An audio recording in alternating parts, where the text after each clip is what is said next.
This episode is brought to you by Relive Health, a modern wellness clinic helping you look and feel your best from the inside out. From peptides and hormone optimization to vitamin therapy, their team makes proactive health simple and approachable. Visit Relive Gaithersburg to start your personalized wellness journey today. Content creation are commercials. Mm-hmm. So is there a place for commercials? Sure. Are you then just a paid commercial actor? You're just like this guy. Oh, I know this guy. This guy's great commercials. Whatever they post, it's just a commercial. Yes. So why did we get away from people cut the cord to get off all these fucking commercial driven things? I'm going to pay the extra $9 so I watch YouTube without commercials. Yeah. So I think at a certain point, people are going to be, I'm tired of looking at social media and just seeing fucking commercials. Welcome to Married to the Startup. I'm Alicia McKenzie, a wellness entrepreneur and digital creator. Alongside me is my amazing husband, George, the CEO who's always ready for a new challenge. We've been navigating marriage and running startups for over a decade, and we're here to share the real, unfiltered journey with you. Join us for insights and candid conversations about integrating love, family, and entrepreneurship. This is Married to the Startup, where every day is a new adventure. Welcome to episode 54 of Married to the Startup. I am your host, Alicia McKenzie, and we're going to skip this part because you don't like it. I do not. Studio 54. Let's do it. I think we should talk about my fit today. Actually, what did you do this past weekend? Oh, I went to Mexico. No, before. Oh, I went to the Commanders game? I did after Mexico City. Yeah, I went to Minnesota, froze my nuts off, and watched what was supposed to be the Vikings-Commanders game. I think it was just the Vikings game. It looks like the Commanders never got off the plane. It was really bad. It was terrible. It's hard being a Commanders fan. Welcome to my life. I have a struggle. I've lived a hard life.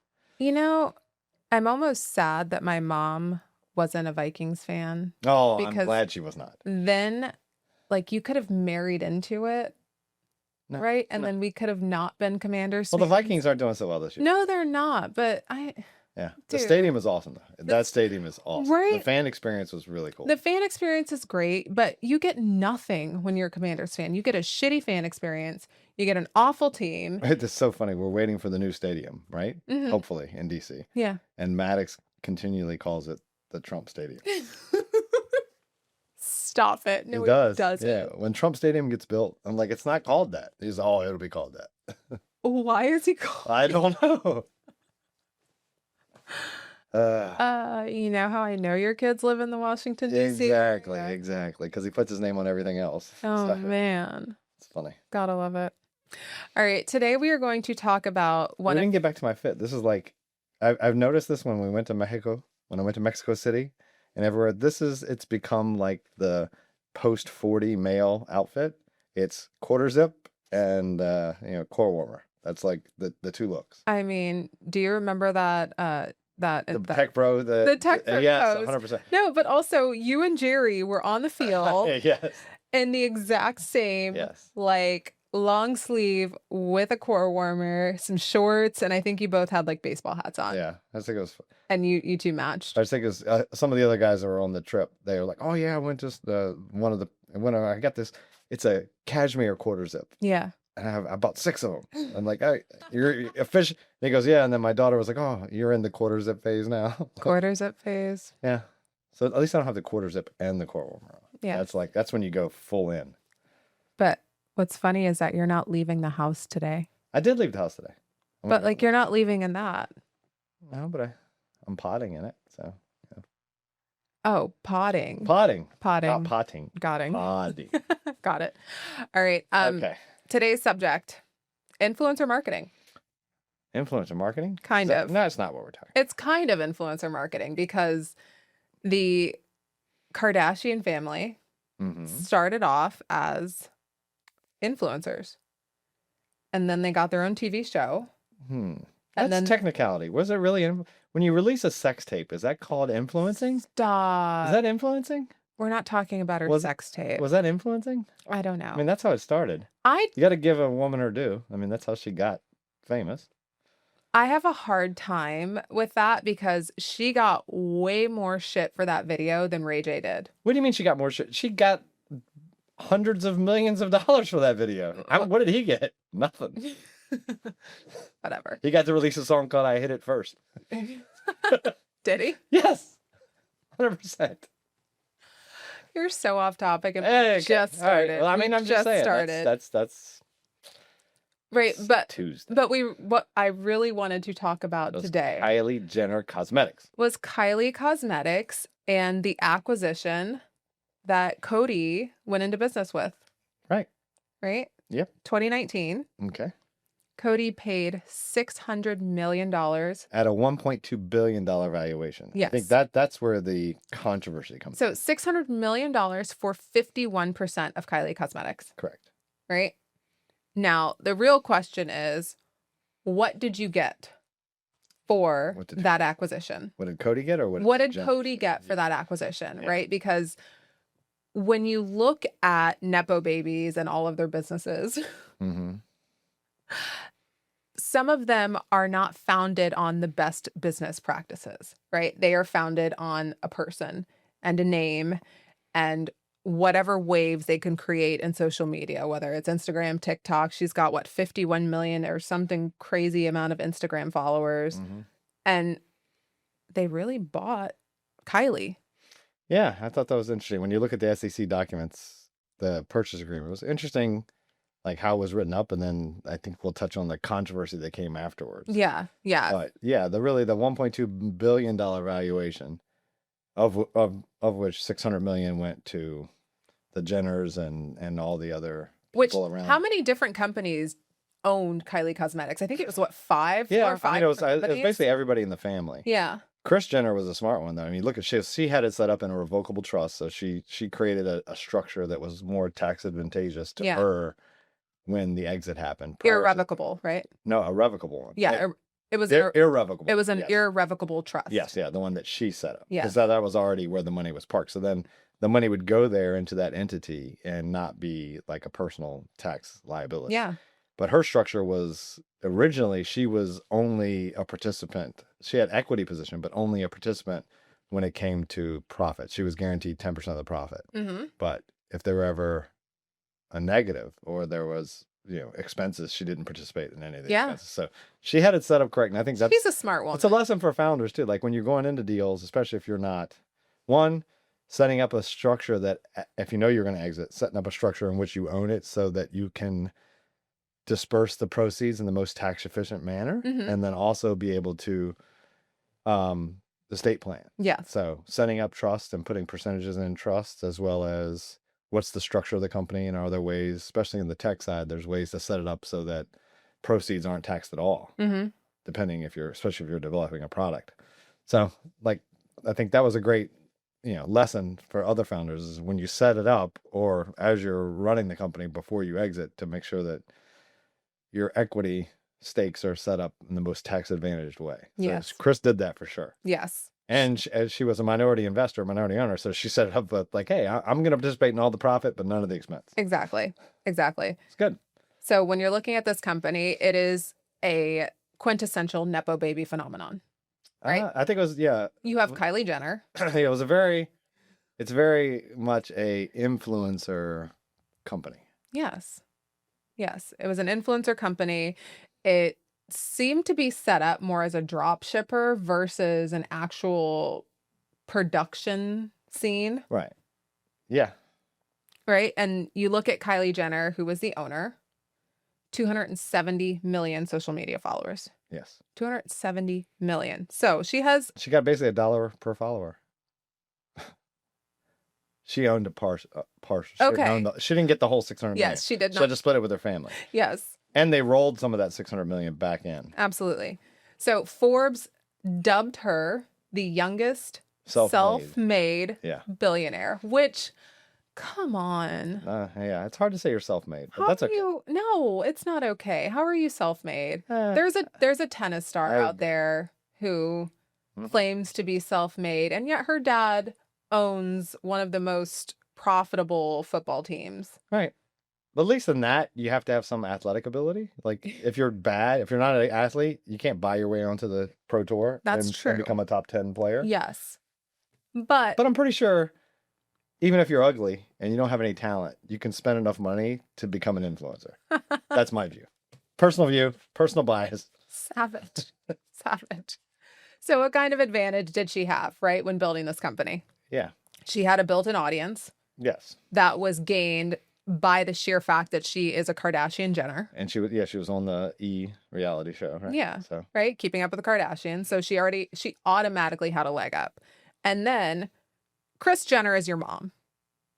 Your mom is brilliant. yes. Kris Jenner is a brilliant businesswoman. I don't care what anybody says about this family. Yeah, she knows how to She knows how to market brand. and reap the rewards. And not only that, Kylie had access to capital and access to manufacturers. Yes. Access to capital cannot be overshadowed.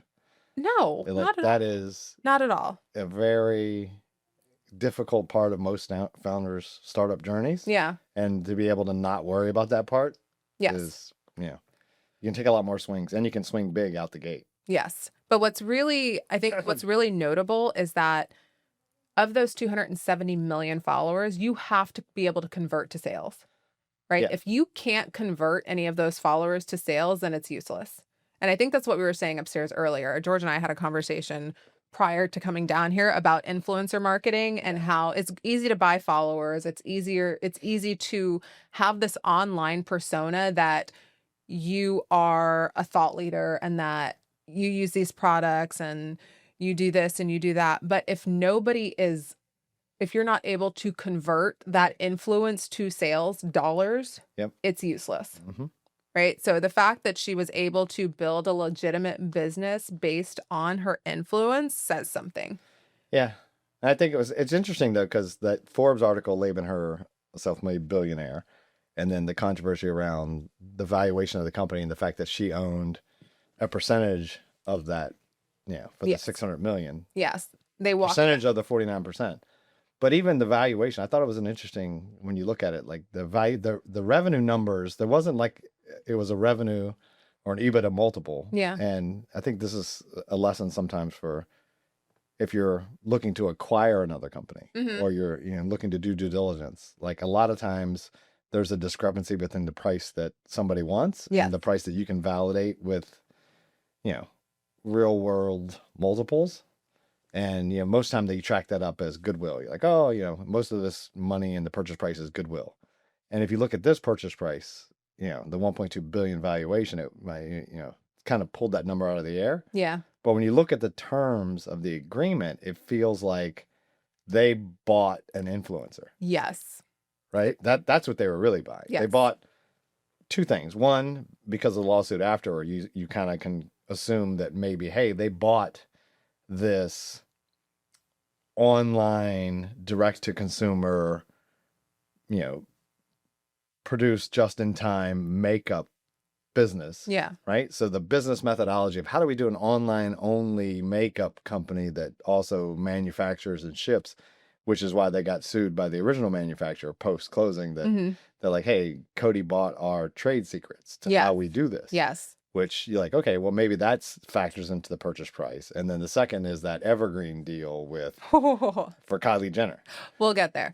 We'll get to the evergreen deal. But it's very interesting. So, I mean, when you look at the due diligence side of the house, like how they valued the company.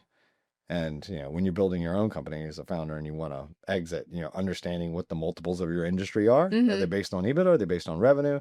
So based on revenue, what kind of run rate looking like? And I love that line from Silicon Valley. Right. Don't have any revenue. Be pre-revenue. Yes. Because if you're pre-revenue, whatever revenue you have, it'll never be enough.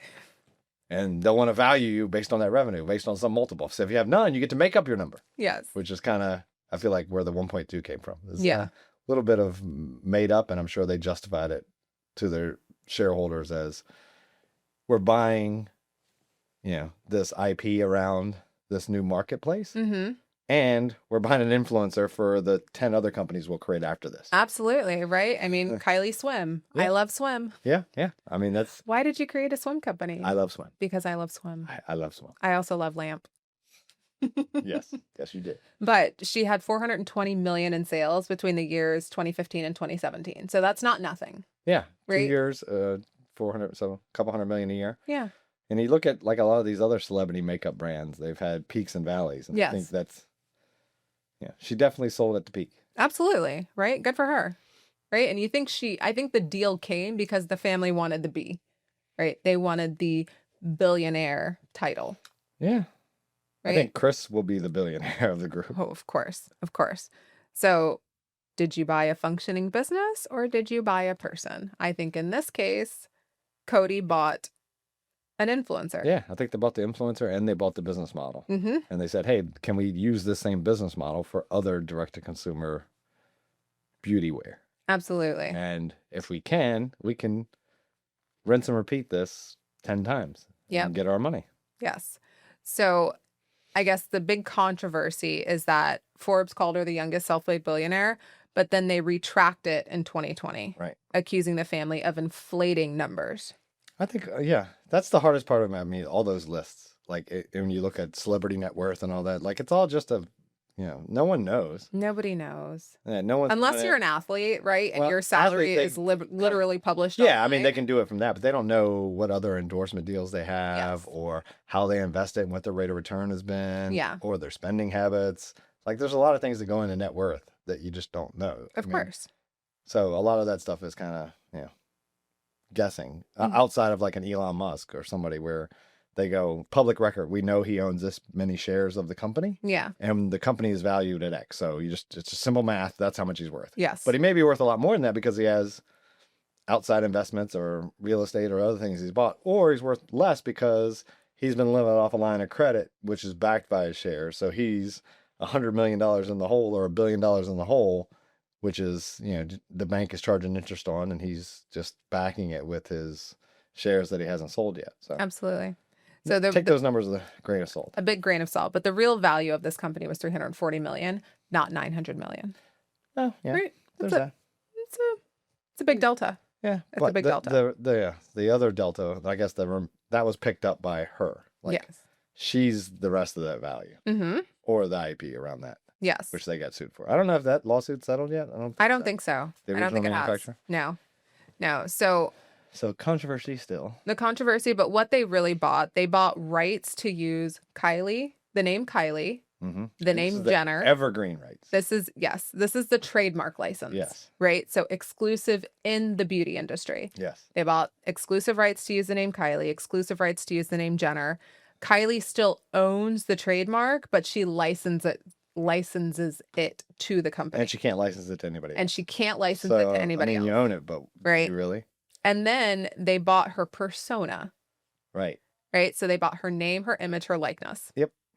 They also bought any biographical information, any quotes that she's ever said. Kylie retains ownership, but they have free will to use it as much as they want. As much as they want. And they also got a full transfer of any IP. Right? So formulas, trade secrets.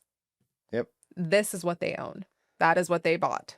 Yeah, it's interesting because they only technically own 51%, but they own everything. Now, what's really, really interesting to me is the evergreen collaboration that they signed with both Kylie and Kris Jenner. Yeah, I think that's the part that, as a board member of Coty, is the most appealing to me. Right? So it continues in perpetuity, which means it never expires. Yep. Right? This goes on forever. And Coty pays Kylie a marketing fee, a license fee, and some other undisclosed amounts.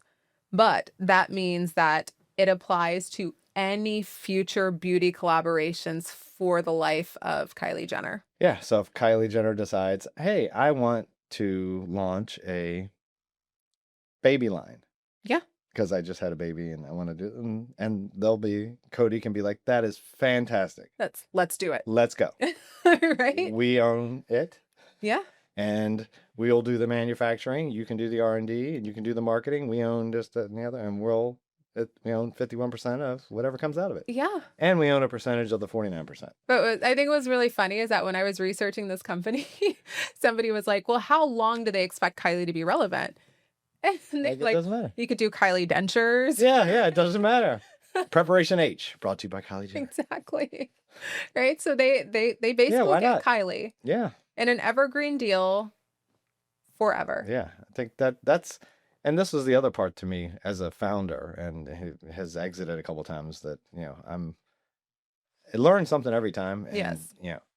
You learn more and more about, that founder's dilemma of cash versus control. And I think this is the one that it was more like my first acquisition. At least I thought I could wrap my head around, hey, I really want the cash, so I'm going to sell, but I really want to keep control. So let me jigger something into the purchase agreement that allows me to keep control, which, I think she tried to do the same thing where she controls R&D and she controls the marketing. Yeah, any creative design. Right. But from their perspective, they own the company. Yeah.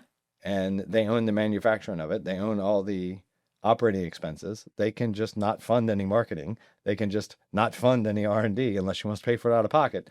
And she is basically a mouthpiece. She has to go dance like a puppet, and they get to pull the strings. But what? So it's the illusion of control that she thinks she has, and it's you give all that up the day you sign that check, you accept that money. Absolutely. You do not have control anymore. You do not. But Coty needed her. Yeah. Right? Back then, they were aging, right? They had L'Oreal and a bunch of old people brands they're just not relevant to the Gen A's and the Gen Z's right now, right? Yeah, they needed her youth, and they needed her marketing expertise, and they needed her online persona and her presence, and that's what they bought. And that is what they got, right? She's a digital expert, and so is her family. Her family can freaking market ice to anybody, right? Like they have, I wonder how it's going to go as they get older, though. But I guess Kylie, I mean, you look at Chris, she's had enough surgery to keep her relatively young looking. She's beautiful. When I get old, I want a facelift like hers. Yeah, but wouldn't you think there's going to be the next Kardashian to come up and just kind of eat away at that market? I don't think so. It hasn't happened. Yeah. But do you think the younger people will like the alphas or the betas will come up and they'll have their own alpha? I'm sure they do. I'm sure they do. But their population is aging with them. Right. Right. And I think the people that love Kylie Jenner are going to love Kylie Jenner for the entirety of her career. That's interesting. Do you think that's going to be the case? Do you think like Tay-Tay fans are always going to be Taylor fans? Absolutely. Right. But don't you grow out of the teenage angst? Like, no. My boyfriend broke up with me, I'm going to burn his clothes. No, because look at Taylor Swift's new album. I fucking love that album. I heard it. Right? Like, it's so good. Has she modified and she no longer sings about those things? Absolutely. So when she has kids and she's singing about problems with her kids. I'm sure. And I'll probably love that just as much. Okay. I mean, I remember being like 14, 15, and I'm like blasting "We Are Never Getting Back Together" in the car. And she's aged with me. Huh, interesting. Yeah. So the Kylie dentures we're looking forward to it. Looking forward to it. Get your colonoscopy with Kylie. Yes. Stop. Quit giving out secrets. Cologuard, sponsored by Kylie Jenner. Kylie Jenner's Cologuard, delivered to you. It's a direct market, online consumer product. Oh my gosh, stop it. Cody's going to find this, and they're like, ooh, that's a great idea. Exactly. I've heard a lot about asshole bleaching. Can we get into that? Kylie, can you promote this? It's a beauty thing, right? No, it's not. I think it is. It's not. What else would you do it for? Oh my gosh. Okay. I don't even know where I was going from here. You're not making this one easy. That's good. Okay. Influencer marketing. Yeah. This was an interesting case. Do you think it works? Tell me your honest opinion about influencer marketing. As a person who does not use social media, as what generation are you? Are you a boomer? No, I'm the best generation ever. Gen X. So X gonna give it to you. My current husband is a Gen X. Your current husband? Are you about to have another one? Should I? Is this? Yeah. Should we unpack this a bit? Current husband? I saw it on TikTok. Really? I just wanted to see your reaction. Current husband? Oh, my current wife says, the fuck is that? Is that the reaction you were hoping for? Anyways, my husband is a Gen X. Best generation ever. You don't use social media. No, I try not to. You don't really consume any sort of content outside what I send you randomly. Mm-hmm. And I do like Flipbook, though. You do like Flipbook? Is there marketing within Flipbook? Yes? Yes. Okay, so you're marketed to some way. Yeah. So, and I'm sure Flipbook is nothing but pulling in. Yeah, it's just algorithm pulling things I like and I look at. No, but it's probably pulling from social media too, right? Like, it'll pull articles. Yeah. Yeah, it just pulls right? And internet then it'll stuff. feed you to TikTok, and then you'll actually end up on TikTok accidentally. Yeah, sometimes. Okay. Do you think influencers have a place in the marketing space? Yes. Yes? I think they have a place. I think it's overvalued today. You think it's overvalued? You think content creation is overvalued? Um, some degree. I think there's two parts of my brain here. So one is content creation are commercials. Mm-hmm. So is there a place for commercials? Sure. Commercials that can be targeted at a specific audience? Sure. And an influencer is nothing more than an actor in a commercial. Yes, that makes sense to me. But someone who is, and then, are you then just a paid commercial actor? You're just like this guy. Oh, I know this guy. This guy's great commercials. Wait till his next. Oh, this guy's great. Look at that. No. And then you see behind the curtain. It's like, that guy's just a walking fucking commercial. Yeah. Whatever they post is just a commercial. Yes. So why, and then, why did we get away from people cut the cord to get off all these fucking commercial driven things? I'm going to pay the extra $9 so I watch YouTube without commercials. Yeah. So I think at a certain point, people are going to be, I'm tired of looking at social media and just seeing fucking commercials. Yes. Right? It hasn't saturated that far yet, but it's going that way. And I think the other part is the people that were influencers really just to get eyeballs. They weren't really influenced. They were just social media people. Like I would say Mr. Beast is great at this. He got eyeballs Mm-hmm. and he got an audience and he got a following. And sure, he hawked a few things here and there. But I think the end goal that he's at now is I am now going to create my own shit and I'll sell my own shit to my following. Yes. And then I'm not an influencer. I'm an entrepreneur. I got a candy bar company. I've got this company. I've got that company. And I'm just selling my stuff. Yes. Right. So I am Walmart and I'm selling all my Walmart branded stuff. Yes. So that's not, so I think the fallacy there is people growing up now saying, I want to be an influencer. I'm going to create an audience and then people are going to pay me to pitch stuff. I think those days are going away. Yeah. And I think what you had sent me before is that what's more valuable is going to be, can I get these branded experiences where I can have an event and people show up and buy stuff.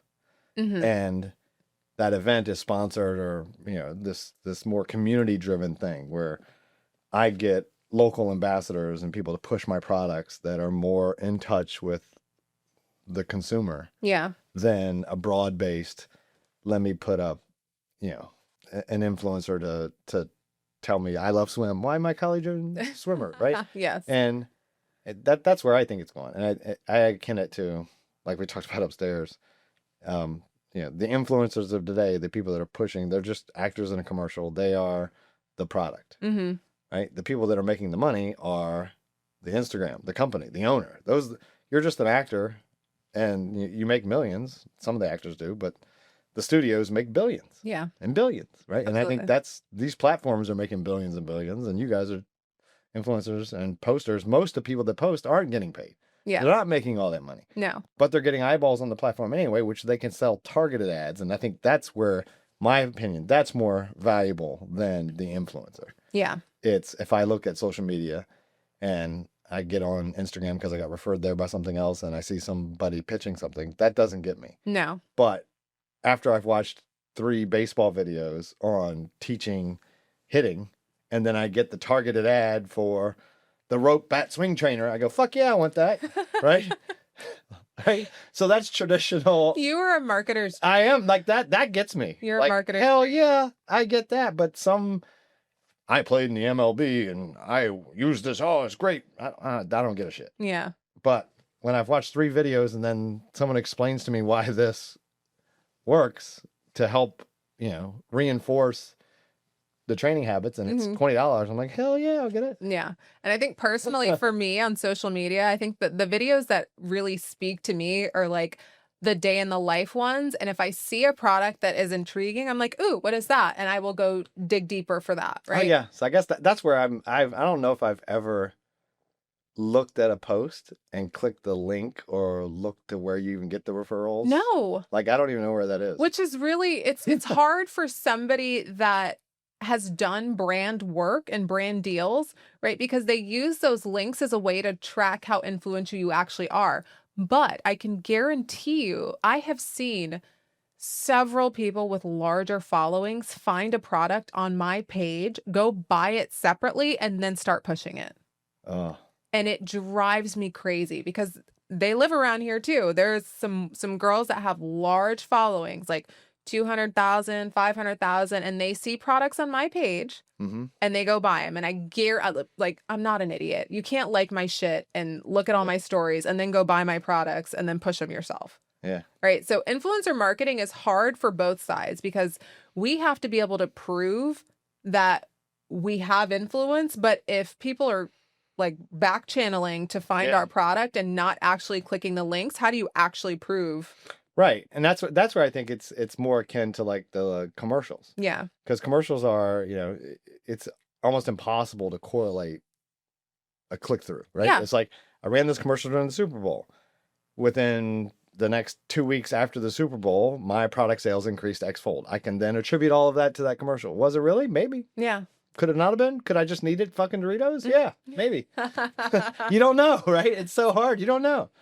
Where the influencer route, you're like, hey, I can be specific because I give these cookies and these referral links and I can track based on the referral link that's clicked where it came from. Yeah, that's not how it works anymore. But that works great when someone clicks the link. It doesn't work when they go, oh, I saw that Instagram and she was pitching Armra. Oh, I love Armra. Let me Google Armra. Oh, let me do that. And then I buy it. Like, I was influenced by you, but there's no way to correlate it. Exactly. And then you go, oh, you didn't click the link, so therefore my influencer spend's not working. No, it's not really that.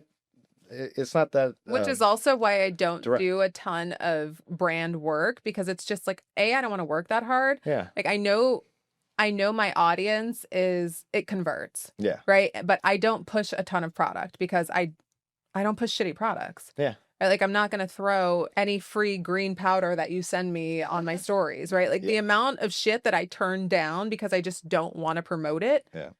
It's crazy. Yeah. But I found that, so the influencer marketing thing is interesting. So I think the good news is for Coty, they bought the name, image, likeness, and basically whatever she creates in perpetuity in the finance and on the beauty, health, and wellness space, they own. So maybe it was a good deal. We'll see. I mean, I think it was because they've also launched Kylie Baby. They've launched Kylie fragrances.